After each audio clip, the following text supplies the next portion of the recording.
Magandang gabi po sa inyo, kapatid Erning, sa aming mga taga-subaybay sa programang ito, Sanlibot Isang Tanong ng mga Bereyano. Opo, tayo Magandang gabi po po. ay magandang gabi po, kapatid na Jeriel at sa mga kapatid po natin na patuloy na kasama natin sa ganitong mga pag-aaral at ating mga panauhin. Mag-aaral po tayo ng isang paksa, mga tagapagturo ng mga bagay na espiritual, ngunit makamundo ang mga gawain.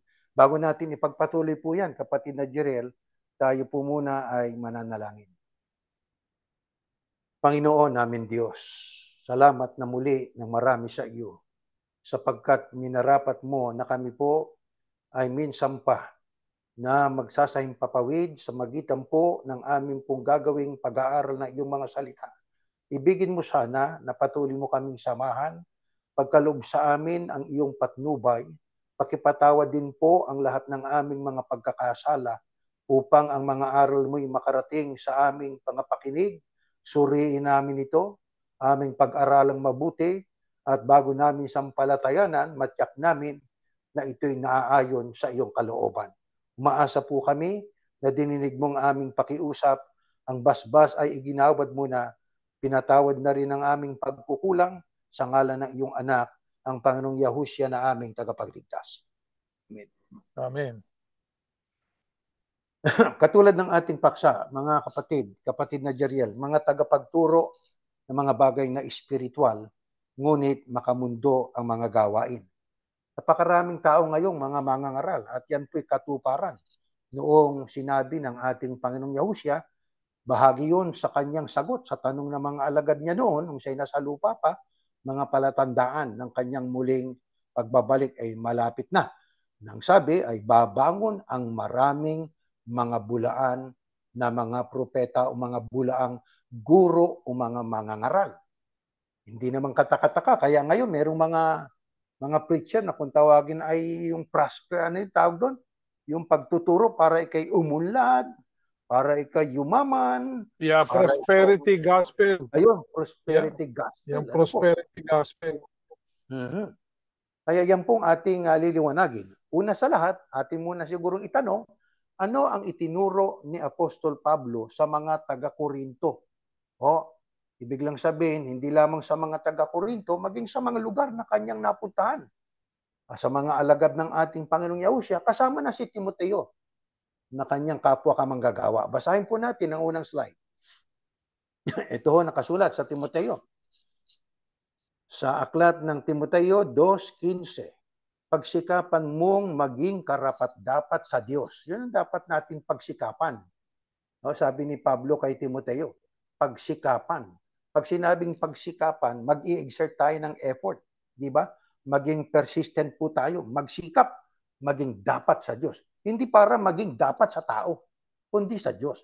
Bilang isang manggagawa. Ayun, bilang isang manggagawa. Sabi niya kay Timoteo, na walang dapat ikahiya at tapat na nagtuturo ng katotohanan. Iwasan mo ang makamundo at walang kwentang usap-usapan dahil lalo lang nagpapalayo sa Diyos ang mga gumagawa nito. Ang mga aral nila'y parang kanser na kumakalat sa katawan. Ano po ang isa sa tagubilin ng Apostol Pablo sa mga alagad? Kasama na nga po ang kanyang kamanggagawang si Timoteo. Ipagsikapan mo ang wikang maging karapat-dapat sa Diyos. Kaya ang isang manggagawa o ang nasa ministeryo, ang dapat niya pinagsisikapan, maging dapat sa Diyos. Di po ba? Hindi para ikaw ay maging dapat sa tao. Kailangan ay maging dapat ka sa Diyos. Paano po yun? Sa pagtuturo, tapat. At ang kanyang itinuturo, kapatid na Jeriel, katotohanan. Hindi po kasinungalingan. Sa mga nagtuturo ng katotohanan, yan ay bagay na espiritual, anong dapat iwasan? Iwasan mo ang makamundo at walang kwentang usap-usapan. Bakit? Lalo lang nagpapalayo sa Diyos o napapalayo sa Diyos ang mga gumagawa nito. Kaya tayong mga nagtuturo ng bagay na espiritual, may dapat iwasan. Ano po yun? Yung mga makamundo at walang kwentang usap-usapan. Mga bagay na makamundo, yan ang iiwasan. Eh bakit? Ang itinuturo natin bagay na spiritual eh. Di ba? Eh ano ho ang sama kung ang mga nagtuturo ng bagay na spiritual, yung katotohanan, salita ng Diyos, eh ang nasa isip naman makamundo. Eh ang sabi niya ni Apostol Pablo kay Timoteo, napapalayo lang kayo sa Diyos yung gumagawa niyan. At anong aral ang kanilang naituturo? Mga aral nila ay parang cancer na kumakalat sa katawan. Kaya, totoo ba yan, kapatid na Jeriel? Yung sinabi na yan ni Pablo kay Ako, Timoteo? totoo yan, kapatid na Erning eh. Parang magkakasakit ang kaluluwa mo. Sabi nga, bilang templo, masisira itong templong ito kapag pagka tinuturuan tayo ng hindi naman makabibliang aral o binabasa man ng Biblia pero hindi naman yung mensahe na nakapaloob doon sa Biblia ang nakakarating sa atin. Pinauulit-ulit natin yan eh. Yung Mateo 18:18, lagi natin binabalik. Mateo 28:18. Yung taxation ay naging eleksyon. Yung pagkakaisa ay magkaisa sa eleksyon. Teka muna eh, ang pagkakaisang tinutukoy dyan ay isang Diyos, isang pananampalataya, isang bautismo, isang pag-asa, isang pang-espiritual na bagay. Hindi yung pang-sibil na bagay ang tinutukoy doon. Pero yung mga tagapagturo, walang kakwenta-kwentang bagay ang i-feed sa mga kaluluwa o sa isip ng maraming tao. Nagkakaroon ngayon ng maling isipan ang maraming kaluluwa tungkol doon sa dapat nilang maging tamang pananampalataya. Alam niyo kapatid na Erning, yung pinanggalingan nating relihiyon, yung Iglesia ni Cristo, dapat magsuri. Huwag kayong magagalit. Kayo naman pumupuna rin sa ibang relihiyon kami naman pupuna rin sa inyo bilang pag-ibig. Hindi ibig sabihin hindi namin kayo iginagalang sapagkat ginagalang namin ang inyong pananampalataya. Bakit namin sinasabi na hindi namin tinatanggap yan? Sapagkat para sa amin, sa aming nakikita, ay hindi po walang lohika yung sinasabi ninyo. Wala rin, hindi rin nakasulat sa Biblia. Organisasyon, kapatid na Erning, maganda bang organisasyon yung Iglesia ni Cristo? Oo, yung kapatiran. Oo, bagamat minsan sila mismo hindi nagkakasundo-sundo. Pero ibig sabihin, sa kabuuan nila, sige, meron kayong kaisahan. Nakikita yan ng maraming tao. No? Pero yung bang kaisahan nyo, nakaayon sa Biblia? Ang sabi nila, magkaisa daw sa lahat ng bagay hindi naman sinunod yun. Sa halip na ang tao, kapatid Erning, ay mapalapit sa Diyos, napakalayo sapagkat nagiging kaisa ng tao. Yung nga, sinasabi nyo, hindi po ang sa Diyos ang naituturo. Hindi nagiging karapat dapat sa Diyos ng tao. Nagiging karapat tao, ikaw ang sinusundan ng tao, ikaw ang pupuntahan ng mga tao. Pagkita niyo yung isang religious leader din sa Pilipinas. Yung pulis pupunta doon yung mga pulis pa may kasalanan, binabarahan ng mga taong, mga nagpupunta sa kanya. Hindi ba? Ayan. Cancer yan, sabi, kumakalat sa katawan. Kung katawan ni iglesia, ayun, buong iglesia nagkaka-cancer. Tama. Ngayon, ano ang ginagawa ng ibang mga mangangaral sa mga salita ng Diyos? Pakibasa natin to, kapatid na Jeriel. Next slide.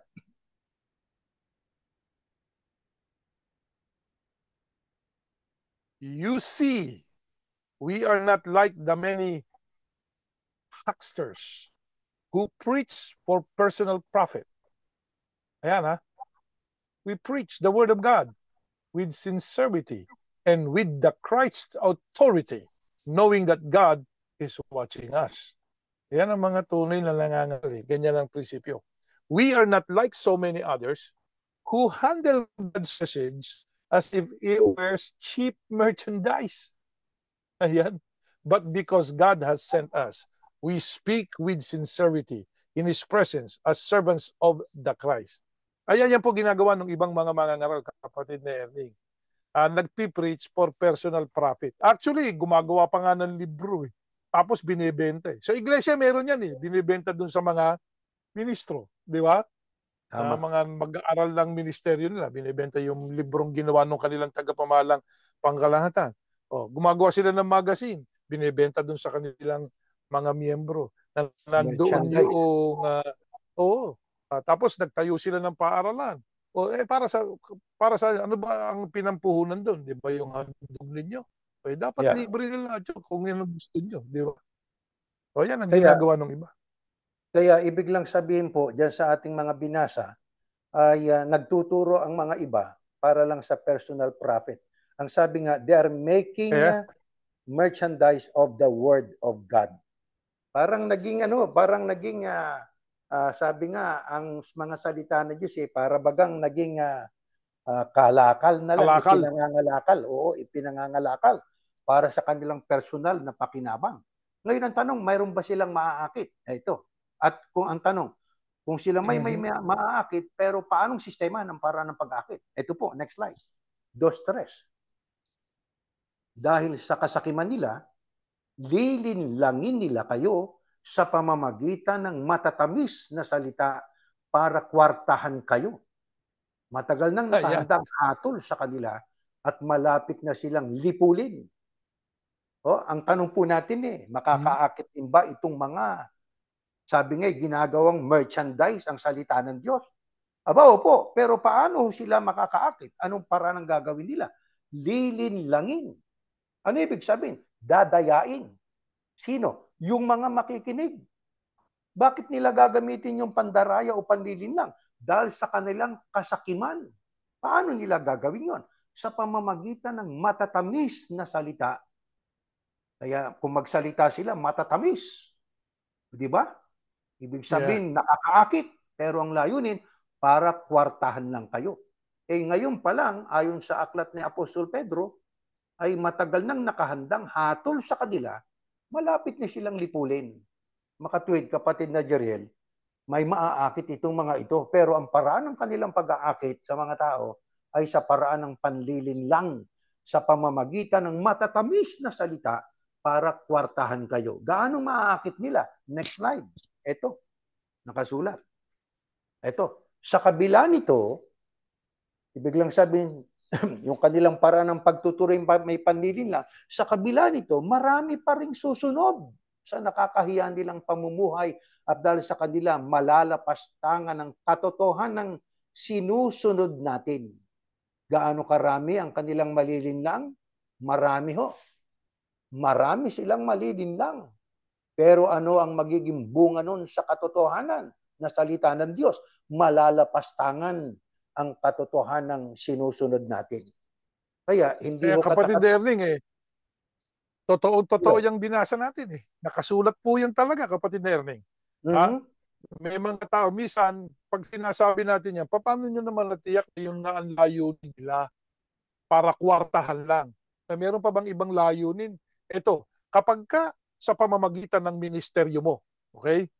Sa atin yan nakabili ka ng mamahalin o nakabili ka ng bahay mo, nakabili ka ng mansyon mo, nakabili ka ng eroplano mo. Saan ang galing yun? Yun ang tanong. Yeah. Kaya tama yun nasa Biblia. Dadayain nila kayo, matatamis ang salita nila para kwartahan kayo. Sa iglesia po ni Yosa, tuwiran tayo. May abulo yan dito. Pero sa natin gagamitin, itutulong natin sa kapwa. Pwede, sabi nga pwede nyo siya sa atin kung gusto nyo tingnan. Yan ang ating hamon . Pero ito, marami pa rin susunod sa inyo . Di ba sinasabi natin, meron bang madaakit yung mga yan? Meron. Marami pa rin susunod sa nakakahiya nilang pamumuhay. Kahit na nga po hinahabol na ng batas pinoprotektahan pa ng mga taga-sunod Di ba? Sumusunod pa rin. Yeah. Hindi ba nakakahiya yung pamumuhay na yun? Wanted na. Hindi lang yan. Sa Pilipinas, may wanted din dito sa Amerika pero hindi natin babanggitin. Di ba? Wanted din dito. Nakakahiya yung mga pinaggagawa. Di ba? Actually, dito yata sabi nga meron na siyang felony charges di ba? Yung mga taong yan. Totoo yun. Kaya pagdating po sa mga... Pero marami pa rin bang sumusunod? Marami. Yeah. Ano ang tawag sa kanila? ng Apostol Pedro sa ganitong uring mga mangangaral, kapatid na Jeriel, na nanlilin lang para lang kwartahan ang kanilang mga tagasunod. Ito, pakinggan po natin sa 2:1. Next slide. Ganito nakasulat, mga kapatid, sa ikalawang Pedro 2:1, ating basahin po ang nakasulat diyan sa talatang yan. Ngunit nagkaroon din ng mga huwad na propeta sa mga mamamayan ng Israel noong araw. At ganito rin ang mangyayari sa inyo. Magkakaroon ng mga huwad na guro o guro sa inyo at palihim nilang ituturo, palihim nilang ituturo ang mga aral na makakasira sa pananampalataya ninyo. Itatakwil nila maging ang Panginoon na tumubo sa kanila, kaya biglang darating sa kanilang kapahamakan. Ano tawag ng Apostol Pedro dito sa mga mangangaral na ito na ang nasa isip, nagtuturo ng mga bagay na espiritual, ebanghelyo, pero ang nasa isip makamundo? Ang sabi ho diyan, nagkaroon din ng mga huwad na propeta sa mga mamamayan ng Israel noong araw. Ang tawag doon sa mga mangangaral noon na lisya sa katotohanan, huwad na mga propeta. Noon yon, panahon ng Israel. Pero sabi ni Pedro, sa panahon ninyo, mangyayari din sa inyo. Sa panahon ng ating Panginoong Yahushua. Ano ang mangyayari? Magkakaroon din ng mga huwad na guro. Pag sinabing huwad, di peke. Hindi ginagamit ang Biblia, pero ginagamit lang sa panlilin lang. Di ho ba? Ano gagawin nila? Palihim.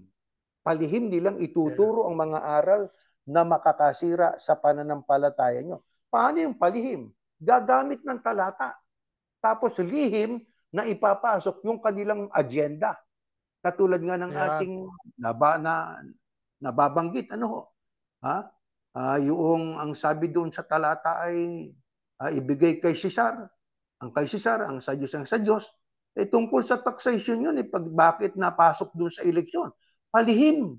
Palihim na ituturo ang mga aral na makakasira sa pananampalataya ninyo. Paano nasisira? Naiiba kasi yung kahulugan sa tunay na kahulugan at mensahe ng talata. Ano layunin doon? Para magkaisa sa pagboto, magkaroon ng block voting para pagka panahon ng butuhan, silang lalapitan ng tao. Magkakaroon sila ng clout, impluensya sa gobyerno. At yan po ang totoo, mga mahal na kapatid. Di ba, kapatid na Jeriel? Yan ang nangyari. Kapatid na Erning, sabi nga pag nahulian niyang tumatanggap ng pera yung mga yan, tinitiwalag Yan ang sinasabi. Alam ba ninyo nung 1986, kapatid na Erning? 1986, nasa na po kayo nun? Sana nagkaisang na yun. Yan. May tagubilin sa akin di po ba, nung 1986? Na tanggapin natin yung mga perang ibinibigay ng politiko para daw i-arkila ng mga sasakyan ng mga boboto. Yun. Pwede tumatanggap din. Pag itinagubilin ng pinuno, pwede. Pero pag hindi itinagubilin ng pinuno at panggap ka, may kalalagyan ka. O isipin niya, double standard, di ba? Totoo yan. Nakadistino ko nung araw ng mga panahon na yan sa Bataan. Ako pa naatasan tanggapin yung daladalang pera ng politiko. Totoo yan. So, meron karanasan nun namin yan. Nasasabi namin yung karanasan namin. Yun lang ang pwede namin i-share sa inyo, yung karanasan namin. Karanasan kami na itinagubilinan kami na tanggapin.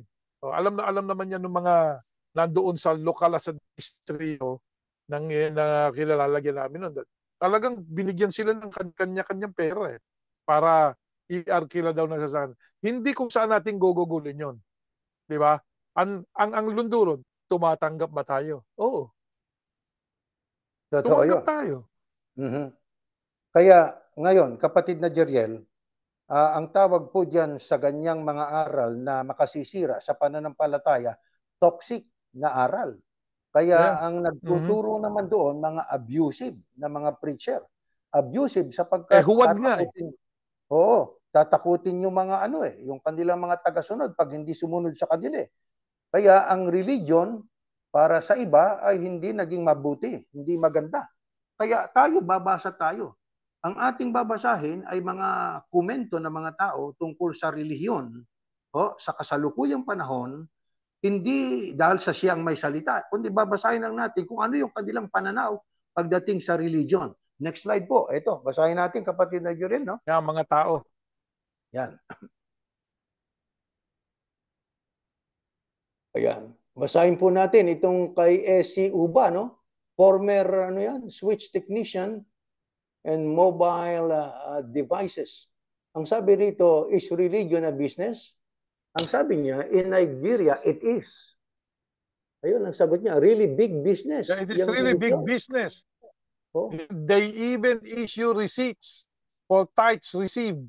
Owners of churches in Nigeria are among the wealthiest people in the country. O sa Philippines din. Di ba? Mabuti na lang tayo mayaman mapagbibintangan po tayo katulad ng mga yan While their church members are the poorest. Nako, parang sa Pilipinas din yan. These churches run big businesses like insurance companies, private universities. Di ba meron din yan sa Pilipinas, yung mga religion, may mga private universities. Hotels, naku, meron din. Publishing houses, meron din. For recently hiring out their private jets for illegal arms smuggling. Naku, baka wag sana namang gawin yan noong may mga eroplanong ministro. Si Bob Wood, sabi niya, do you also see religion as a business? Of course, it's a business. But a business that gets away without paying tax. Sabi nito. A business that doesn't have to deliver on its promises. Even Al Capone did away with tax. He normally delivered the product he was selling. Aba, hindi lang yan. Alam nyo, meron pang ang iba Yung handog, nawawalan ng trace. Paano nawawalan ng trace? Kinukuha ng cash. Merong ganyan mga religion, kapatid na Ernie. Kukunin ng cash. Sa halip na i-deposito sa bangko, mawawala na yung money trail. Kukunin ng cash.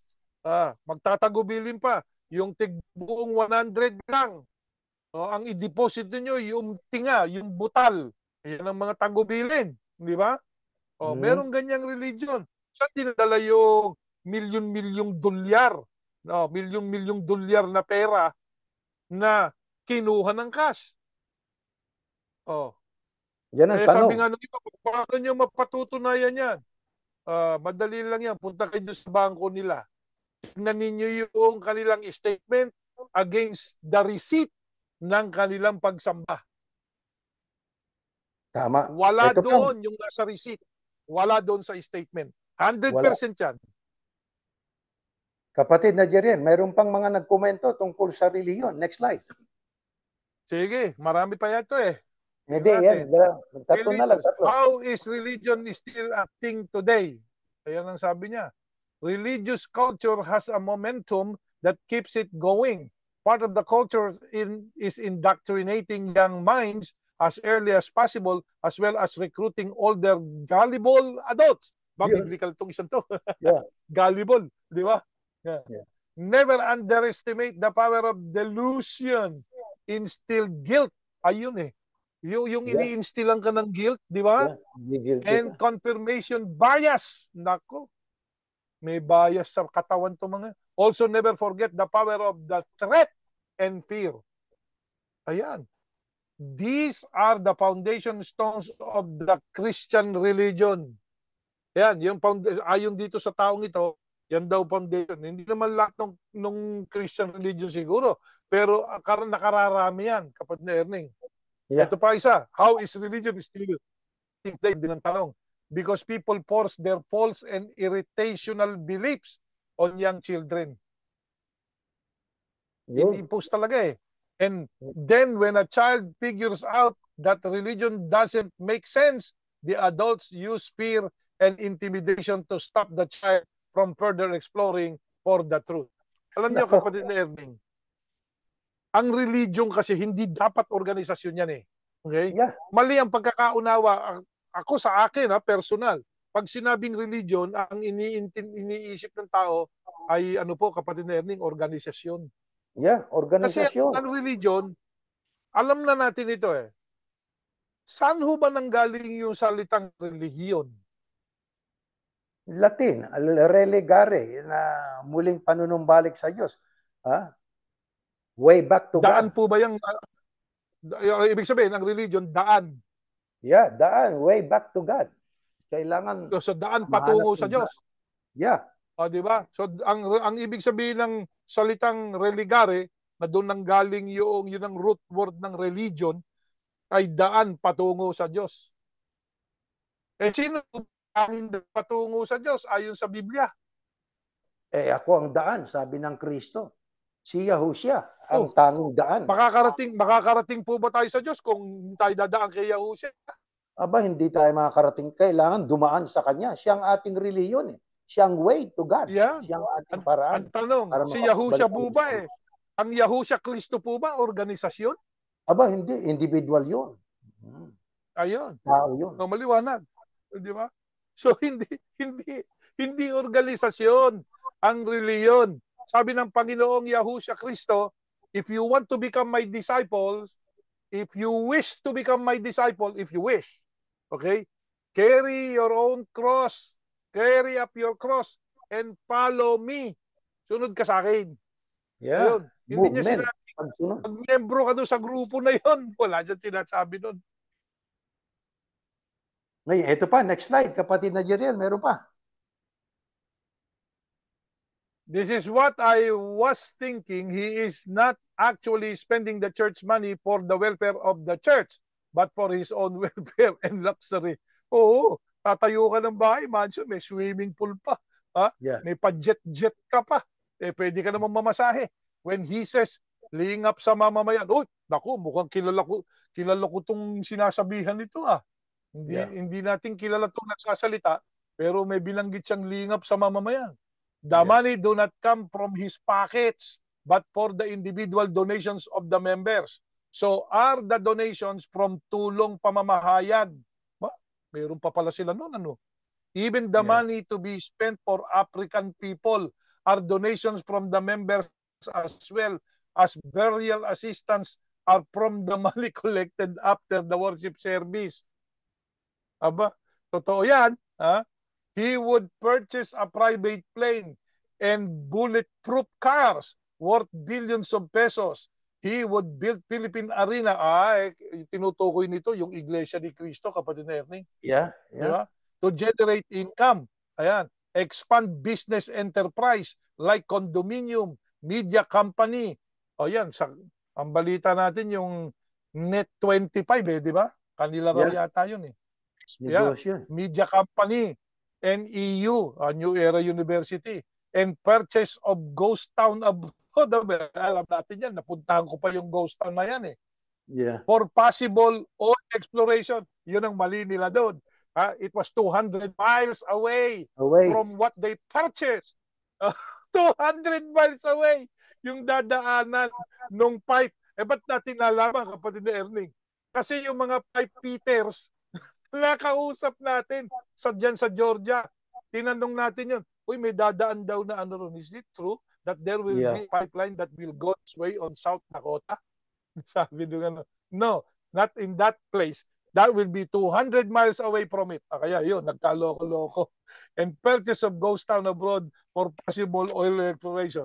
I guess that this is no religion anymore. Yan ang punan nitong taong ito. Hindi natin kilala to kung sino. It is a business conglomerate hiding in the pretext of religion to avoid paying huge taxes to the government. Ayan, kapatid na Erning. Yan ang mga puna. Hindi sa akin galing yan. Nagbabasa lang kami. Babasa lang tayo. Makikita niyo po yan sa... Saan po natin makikita yan, kapatid na Erning? Sa ex-Iglesia ni Cristo. Yan. Yeah. Ex-Iglesia ni Cristo. Yan, tingnan niyo po, yan ang mga punan ng mga dating membro.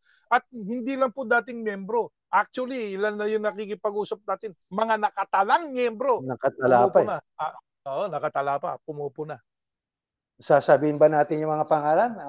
Wag na. Mapapahamak lang. Baka mapapahamak pa. Yan yung silang manatili doon. Sabi nga ng Panginoong Yahushua, sige, pakinggan niyo yung mga tagapangaral na yan. Di ba? Pero wag niyo silang gagayahin. Yun. Pwede naman silang makinig doon kung gusto nila. Yeah. Ngayon, kapatid na Jer, bakit kailangang malaman ito ng mga tao? Hindi ang layunin natin dito ay manakit ng damdamin, mga insulto, para palabasing malinis tayo. Hindi ho eh. Ang ating pong layunin dito ay yung nakasulat sa Biblia. Ito po, pakinggan po natin. 16, next slide.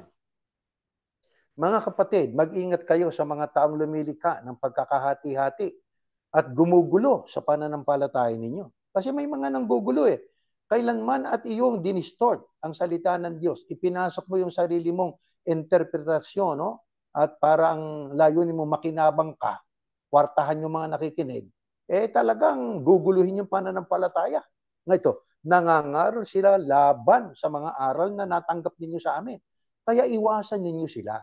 Ang mga taong ganyan ay hindi naglilingkod sa Panginoong Yahushua ang Kristo, kundi sa sarili nilang hangarin sila sumusunod.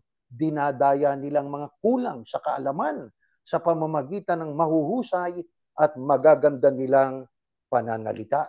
Kaya ang sabi nga, bakit panahon na ngayon na ito'y ating dapat na malaman? Hindi para tayo po'y manakit ng damdamin. Aba mga kapatid, ang nangyayari sa panahon natin, hindi gawang biro. Ito'y ika nga ay mga palatandaan ng mga ipinagpaunang ipinahayag ng ating Panginoong Yahushua. Eh ang sabi, ang mga taong ganyan, sino yung ganyan?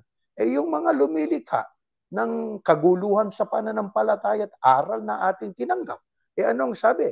Ang mga taong ganyan ay mga hindi naglilingkod sa Panginoong Yahushua Kristo, kundi sa sarili nilang hangarin. Eh, totoo po yung nakasulat sa Biblia, mga kapatid.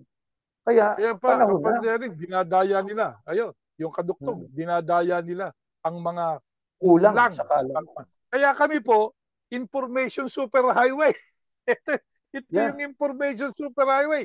Well-informed ang tao. Maging aware kayo sa nagaganap. So kami po, pumupukaw lang ng damdamin, hindi kami naninira. Kasi kami po nadaya din eh. Nadaya din kami. Pinalaki kami sa relihiyon na yan. Yung iba siguro, sa ibang mga relihiyon, pinalaki din sila. Jehovah's Witness, ganyan din eh. Meron yung mga Mormon, ganyan. Ganyan din. Meron silang yung mga pinuno ng relihiyon na yan, sabi nga, ang itinuturo spiritual, pero ang kanilang pamumuhay, ano po sabi doon sa pamagat natin? Nakakahiyang pamumuhay. Yeah. Ang pamumuhay nila ilabag sa kalooban ng Diyos, yun ang ibig sabihin po noon. Kaya sa panahon po natin, ay kailangan lalo tayong maging bukas, magkaroon ng bukas na pag-iisip para atin pong malaman yung totoo. Di ho ba? Sapagkat ayaw nating tayo ay mabiktima ng pandaraya. Dahil sa mga yan ay hindi naman po basta-basta marunong lang magsalita, mahuhusay at magagandang magsalita yung mga yan. Pero kanino dinadala ng mga tao ang ganitong mga tagasunod? Yung mga konti yung kaalaman, kulang sa kaalaman, kaya kanilang nadadaya eh. Sunod, basahin po natin ito. Next slide. Colosas 2. Ayan. Kapatid na Jiriel. Ibasa po natin. Si Kristo ang Kristo ang pinagmumulan ng lahat ng karunungan at kaalaman. Sinasabi ko sa iyo ang mga bagay na ito para hindi kayo malinlang ninuman sa pamamagitan ng magagaling nilang pangangatwiran. Ayan po, mga kapatid, mga kaibigan, mga taga-subaybay sa programang ito. Ang pinagmumulan niya, sabi ni Apostol Pablo, ng lahat ng karunungan at kaalaman ay ang Kristo. Ayan. Bakit sinasabi yan sa naunang tagasunod ng Kristo? Sinasabi ko niya ito sa inyo, ang mga bagay nito, para hindi kayo malinlang, para hindi kayo madaya. Di ba? Ninuman sa pamamagitan ng magagaling nilang pangangatwiran. Magagaling mga twiran yung mga yan di ba? Kumbaga sa pag sinabi mo meron pa silang mga technique na ganito bakit anya sa sinasabi, iba yan. Ayan, yan ang mga sagot. Iba yan. Ang gagaling no? Magagaling bang magsalita? Hindi. Para sa atin niya, kapag na Erning, magagaling magpalusot. Yan. Di ba? Yeah. Puro palusot ang alam. Mag-iingat kayo. Yan ang tagubilin. Nang hindi kayo madala ng walang kabuluhan at mapdayang filosofiya. Yan. Actually, yung filosofiya nila, kapatid na Erning, fallacy. Di ba? Yeah. Akala mo, yung false philosophy, yun ang meron sila. Mga tradisyon lang ito at mga pamamaraan ng mundo at hindi mula sa Kristo. Ayun, hindi Beware mula sa Kristo. lest Yeah. Hindi mula sa Kristo yan. Beware, lest anyone cheat you through philosophy and MTDC. Kasi sabi nga yung philosophy, logical dapat. Hindi ba? Yung philosophy ng Diyos, Yeah. logic. Pero yung philosophy nila, fallacy. Magkaiba yun. Huh? At saka Yung illogical. philosophy na logical, may sense yun. Hindi nagkokontra yun. Pero yung philosophy na NTDC, yun ang fallacy, kapatid na Erning. Kaya nga, sasabihin, ang iglesia niya hindi negosyo. Ano yung ginawa mo? O, di ba? Ba't meron ka niyan? Pinaarkila mo ba yan? Oo. Ngayon, kung hindi negosyo yan, huwag mo parkila, peram. Exactly, yeah. Kung hindi yan negosyo, huwag mo parkila. Walang bayad, peram. Pahiram yan. Di ba dapat ganun? O kahit sino magpa-register, pwede ba namin gamitin yung arena niya? Bakit may Libre. bayad? Bakit may bayad kapag na earning? Negosyo. Business Bakit? Negosyo. Yan. Negosyo. Now, ito pa, according to the tradition of men, according to the basic principles of the world, hindi ba yung buy and sell business principle of the world lang niya? Sabi, basic yan eh. And not according to the Christ. Ang sa Christ, gapin niyo walang bayad. Yun sa Christ eh. Ano yung handog? Hindi po bayad yun. Yung handog, itutulong mo sa nangangailangan. Yun ang handog. Malipanagan natin yan. Ibig ba sabihin, tayong handugan, kapatid? Meron. Pero saan natin gagamitin? Ipagtutulong natin doon sa mga kapuspalad. Hindi natin kasi pag ipinagtayo mo na po, pagkaya ang pera na yan, naabuloy, itinayo mo yung building, investment na yon. Ano ba yung investment? Ano bang termino yon? Saan terminology ginagamit? Yung investment. Negosyo. Ayun, sa business. Kaya, nag-invest ka na dyan sa nagbugali. Business na yan. Whether you like it or not. Kapatid na Jeriel, bukod dyan sa mga nabanggit na ng kapatid na Jeriel na investment, yan ay mga bagay na makamundo, di po ba? Ano-ano pa nga ba ang mga basic, yung basic principles of the world? Ito pa, basahin natin. Next slide. Pakibasa natin. Yan. So, I recommend having fun because there is nothing better for people in this world than to eat, drink, and enjoy life. But instead, joy and gladness, slaying oxen and killing sheep, eating meat and drinking wine, let us eat and drink for tomorrow we die. Yan ang basic principle ng mga taong makamundo eh. Puro panlupa, walang spiritual na. Kaya yun yung paksa natin, mga tagapagturo ng mga bagay na spiritual, subalit ang kanilang isipan at ang kanilang gawain ay makamundo. Kaya kung mag-teksto sila, akala mo talagang dadalhin sa kaligtasan yung mga miyembro eh. Yung pala, ginamit na merchandise ang salita ng Diyos. Hindi lang yun. Pati mismo yung mga miyembro naging merchandise na rin eh. Pagkat yun ang kanilang pinagtutunan. Ano katunayang merchandise yan? Hindi ito napupunan ng iba. Ano meron doon sa tanggapan nila? Meron silang tinatawag na HR. Nagpo-provide yan ng mga empleyado sa malalaking kumpanya. Di ba? Kung magtrabaho doon sa SM, rekomendasyon ng HR nyo. Hindi lang siya tatawag doon. Na pinang dating teacher na ibigay. Ewan ko kung pa rin lang natin. So, yan. Para matanggap sa mga pagtatrabuhan. Hindi naman kami tumatanggap ng pera doon eh. Yung iaabuloy nung nagtrabaho, di ba yung tatanggapin nyo? Come on. Bibigyan nyo sila ng magandang trabaho. Sabihin nyo, kailangan. Pag hindi mo ginawa ito, etc., etc., etc., isang katutak na handungan. Walang masama sa paghahandog. Pero, yung inihandog nila, saan nyo naman inilalagay? Ayun nga, ipinagtayo ng mga gusali, meron kayong ospital, meron kayong eskwelahan. Katoliko, ganyan din eh. Ang Iglesia Katoliko, may ospital, merong ganito, meron pang Ewan ko, yung basketball court na pinaarkila, yung Pope Pius, natatanda mo yun pag nagbabasketball tayo sa Pope Pius. Oh. Nag-arkila. yan, pinaarkila. So, negosyo eh. Yan ang reliyon. Kailan nagkaroon ng paarkilahan ng Panginoong Yahusya na ginamit niya yung kanyang pangyarihan bilang tagapagligtas o bilang Panginoon? O ang mga apostol, kung meron anak buhay ang mga apostol, nakabukod doon sa kanilang religious duties. Nakabukod yun. Hindi yung religious duties nila ang negosyo. Meron silang nakabukod. Yeah.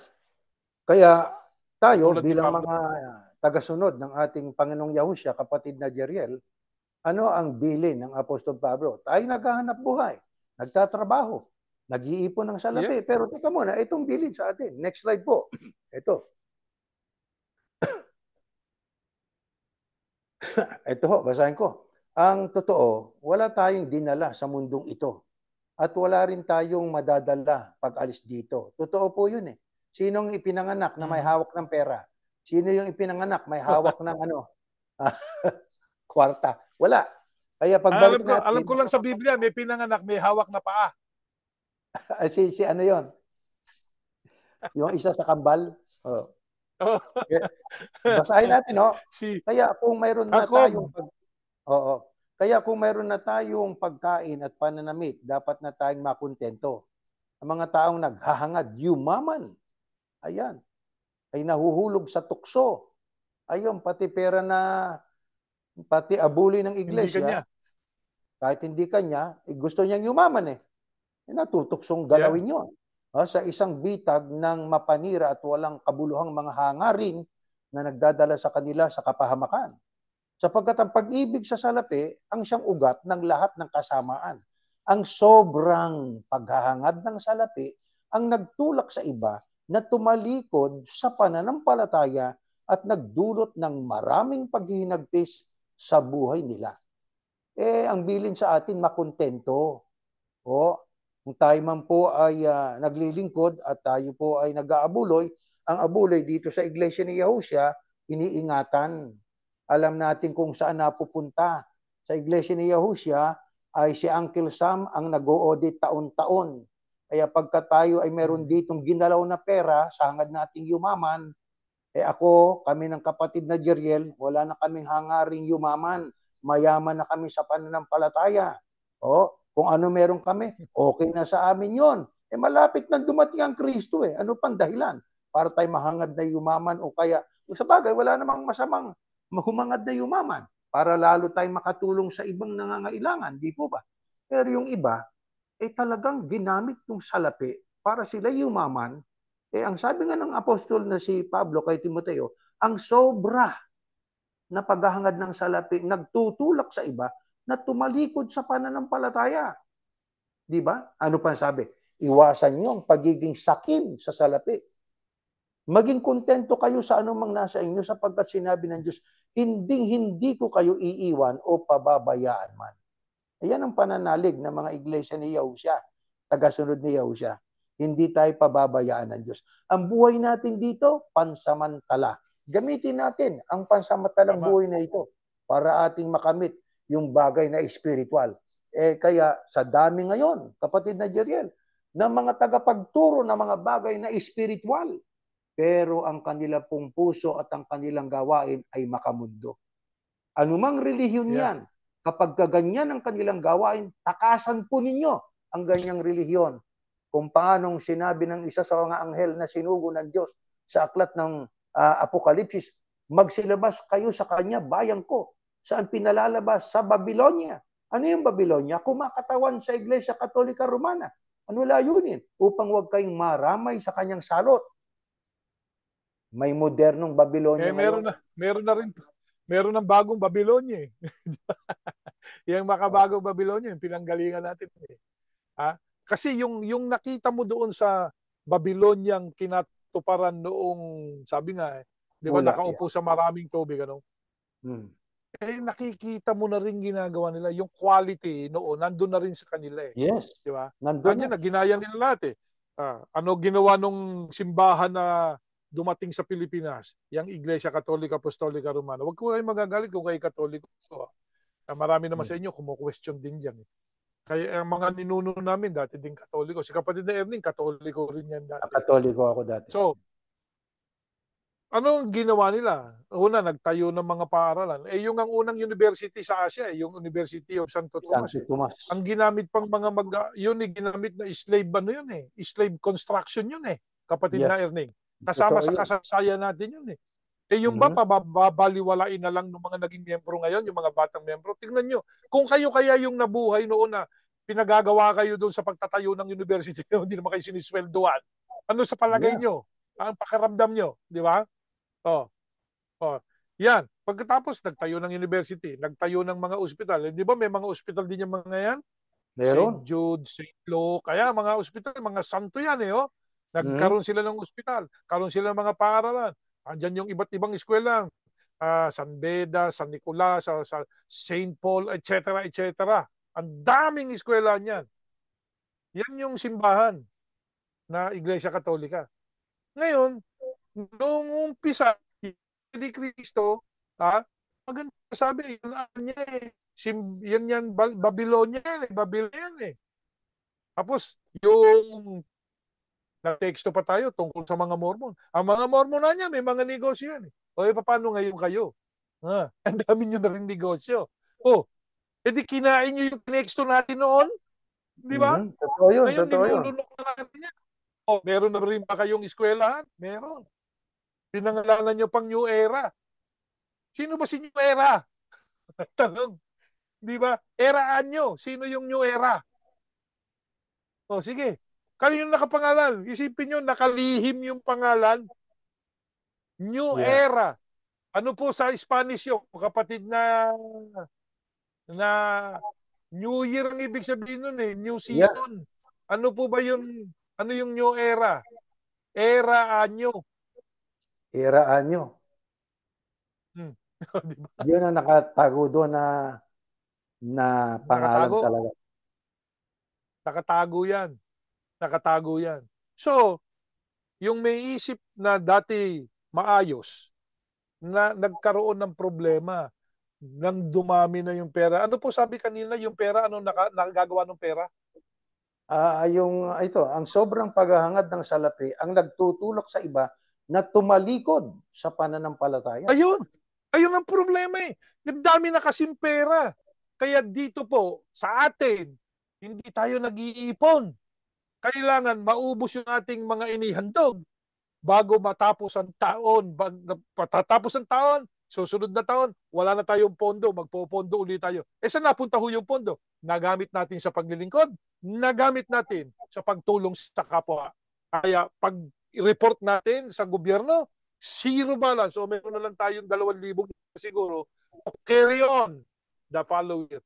Ito ang ating, hindi tayo mag-iipon at hindi tayo mag-i-invest sa iba't ibang mga material na bagay, lalo na sa practice. So, we will do that. Bueno, kapatid na Jeriel, sa tingin ko ay itong ating ginawang ito, muli natin gagamitin ang pananalita ng Apostol Pablo. Sana ay wag akong maging kaaway ninyo dahil sa pagsasabi namin o sa pagsasabi ko, sabi ni Pablo, ng katotohanan. Yung mga kapatid na open-minded, yung mga kaibigan nating open-minded, naunawaan nila ang panig natin. Marami po. Alam niyo po, kapatid na Erning, marami nagtatanong sa akin, ano ba yung Bereano? Pag sabi natin open-minded na mga tayo, ako din ho ganyan din ako. Yan ang mga sinasabi. Kaya marami po, maraming salamat sa ating Panginoong Yahuwah at maraming mga naroon sa iglesia na pinanggalingan natin, na ngayon ay Yahushua na rin. Di ba? Bagawat nakatala sa kanila, ang pananaw, naiiba na rin yung pananaw. Ano na yung naging pananaw? Yung nakasulat. Nakikita na rin po yan. Kaya may mga katanungan na sila, nagja-jumble na sila sa internet eh. Di ba? Post dito, post doon. Actually, meron pa akong pinadala sa inyo, kapatid na Erning eh. Ano yung kapatid na... Meron akong ipinadala sa inyo. Alam nyo, titignan natin dito kung naririto pa, kung makikita natin. Meron akong ipinadala sa inyong ano yan eh, yung maganda ito eh. Kasi ito yung mga puna pa rin kasi pinag-usapan natin mga puna, no? Mga puna ng iba't ibang tao yan eh, yung binasa natin kanina eh. Yeah. Dito sa ating meron ding mga puna, meron ding mga puna na ito medyo mabigat-bigat ito dahil sa nakita rin natin to eh. Nasaan ba ito? Ayun. Ayun kay Magsaysay. Yun. Ayun, oh. Pinadala ko sa inyo yan. Ayan, oh. Tignan nila yan, oh. Tignan nila yan kung ano yan, yung pump na yan. Maganda rin nilang makita yan, eh. Sapagkat hindi ko na makuha. Ayan yan, eh. Ano po yan, eh. Yung www.tiktok.com. Ayan, sabi dito, sa TikTok ko nakita yan, eh. Yung may mga comment tungkol doon sa Iglesia ni Cristo. Sabi niya, is a biggest cult in the world with 3 million members. Yun ang sinasabi diyan. Kaya mahalaga po magsaliksi kayo, mga kaibigan, mga taga-subaybay. Kami rito para mag-guide lang. Ngayon, pwede niyong siya natin, huwag niyo paniniwalaan itong aming sinasabi sa inyo kaagad. Diba? Sabi niyo, hindi, yung sinabi nila, naniniwala, huwag muna. Medyo bigyan nyo ng pagkakataong mag-sink in itong aming isinare sa inyo. Pag sink in po, kita nyo talaga yung katotohanan. Basahin po ninyo. Walang personalan ito sa kanino man. Yung mga ministro ng Iglesia ni Cristo, hindi namin kayo kaaway. O, kahit yung tagapamalampang kalahatan nyo, hindi namin kaaway. Hindi ko mo pinupun natin, kaaway natin. Actually, sabi nga, pinupun natin yung iniibig natin eh. Sapagkat sa aming pananaw, brother, mali yung ginagawa mo eh. Brother, napupunta ka na sa business eh. Hindi ka dapat maging business person. Dapat maging religious man. Maging religious leader ka. Hindi ka dapat na business leader. O kaya taga-inspire ka ng mga gustong mag-business. Hindi ganun ang papel mo sa mundo. Ang papel ng nangangaral sa mundo, ituro ang katotohanan na nanggagaling sa Diyos. Yan po ang papel natin eh. Ikayayaman. Kasi diyan natutokso maraming tao eh. Pag nakakita ng maraming kayamanan at ang mga tao ay laging umaasa sa kanya, nakukurap ang isip natin bilang mga mamamayan eh. Bakit may mga leader na nagiging masama? Pinanganak ba silang masama? Hindi naman eh. Pero nakurap sila nung paligid nila. Ano po ba nakakukurap sa tao? Nakakukurap yung pera, nakakukurap yung kapangyarihan, yung popularidad, hindi ba? Kaya ang corruption, hindi po dumadating sa isang one-way yan, two-way yan. Corruption means one who gives, corrupt the one who is being given, and the one who received is being corrupted by the one who gave him. Kaya two-way po yung corruption, kapatid mo na eh, makukurap ang mind mo. Pero kung wala nung exchange na yun, kaya sabi nga nung iba eh, di ba? Kita nyo ha, punta ka doon, itong isang bansa, meron pa naman siguro tayong konting oras eh. Isang bansa, Japan. Sa Japan, no tip. Alam nyo po ba yung kapatid na Erning, no tipping in Japan. Yeah. Dapat tip. Kasi pag nag-tip ka, kinukurap mo yung waiter eh. Kaya pag nakita ka, hindi ka nag-tip na maganda service nun. Di ba?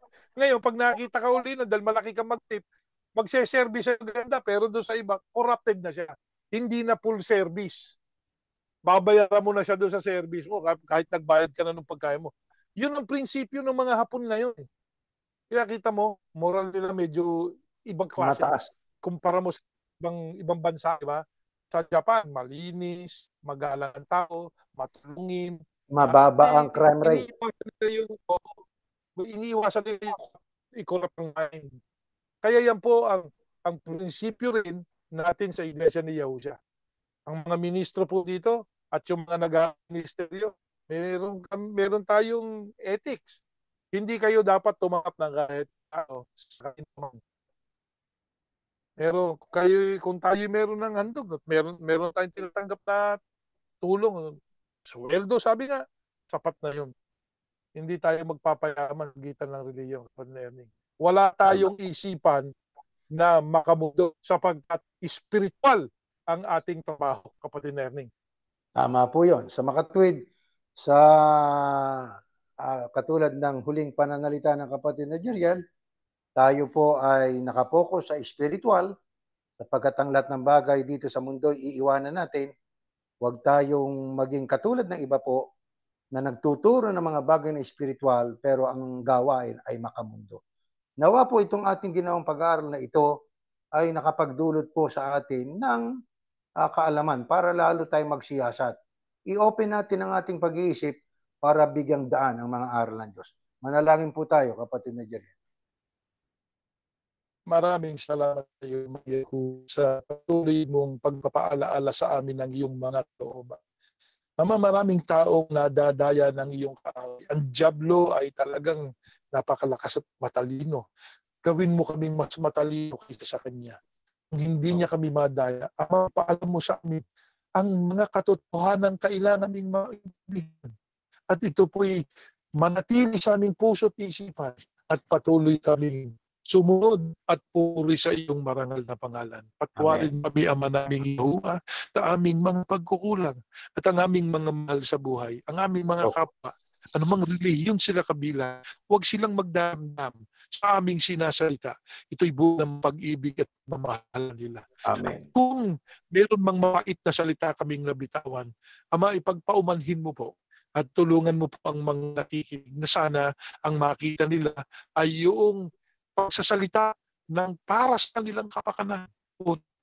Sila madaan ng sino man sapagkat ikay nagbabala na marami ang babala ang mga hindi tunay na mangaral.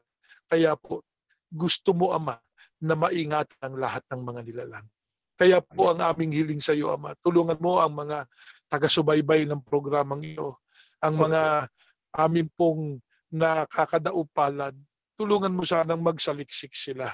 Huwag po sana agad tanggapin ang aming pinahayag, kundi saliksikin nila o sisain nilang mabuti ang aming ibinahagi sa kanila upang kita nila ng buong linaw ang iyong mga kalooban. Sumasampalataya kami, Ama, dininig mo po ang aming panalangin at para mo ng awa na pamalagiin mo po ang mga katalinuhan sa mga pinuno ng bawat bansa na kung maaari magkaroon pa ng kapayapaan para ang iyong mga aral ay patuloy na makarating sa lahat ng mga mamamayan ng mundo. Sumasampalataya kaming dininig mo na ang aming daing, pinatawad ang aming kasalanan, pinagpala mo na ang programang ito sa pangalan po ng Panginoong Yahushua na aming tagapagligtas. Amen. Amen. Okay, kapatid na Jeriel at mga mahal na kapatid. At sa inyo po lahat, good night po sa inyo lahat. See you again next time. Sige po.